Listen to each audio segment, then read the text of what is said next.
আসসালামু আলাইকুম রহমতুল্লাহি ওবারাকাতু। কেমন আছেন? আশা করি আপনারা খুবই ভালো আছেন। অনেকেই চাচ্ছেন আগামী টেলিকমে টাকা অ্যাড করবেন কিভাবে, তো আপনাদেরকে আমি শিখিয়ে দিব। আপনারা মনোযোগ দিয়ে শিখবেন, দেখবেন, ঠিক আছে? কথা না বাড়িয়ে মূল ভিডিওটা শুরু করা যাক। আশা করি আপনারা সব বুঝতে পারছেন। প্রথমে আপনার স্মার্টফোনে চলে যাবেন। স্মার্টফোনে চলে যাওয়ার পরে এখানে আছে আগামী টেলিকম, এখানে ক্লিক করে দিবেন। এখানে ক্লিক করার পরে এখানে নিচের দিকে আসবেন, এখানে লেখা আছে অ্যাডভান্স, এই অ্যাডভান্সে ক্লিক করবেন। অ্যাডভান্সে ক্লিক করার পরে এখানে আছে মেইন, এই মেইনে ক্লিক করে দিবেন। মেইনে ক্লিক করার পরে এখানে আছে কনফার্ম, এই কনফার্মে ক্লিক করবেন। কনফার্মে ক্লিক করার পরে একটু লোডিং নিচ্ছে।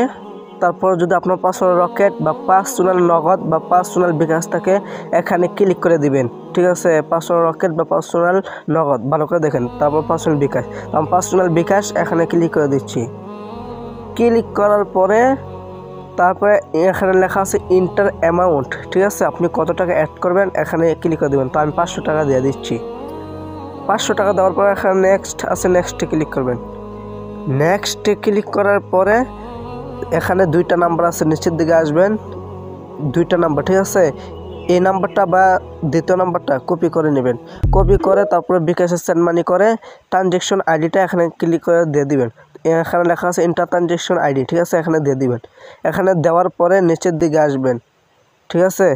আসার পরে এখানে আছে ভেরিফাই, এই ভেরিফাই ক্লিক করলে আপনার ব্যালেন্স অ্যাড হয়ে যাবে। তো আশা করি আপনারা সবাই বুঝতে পারছেন।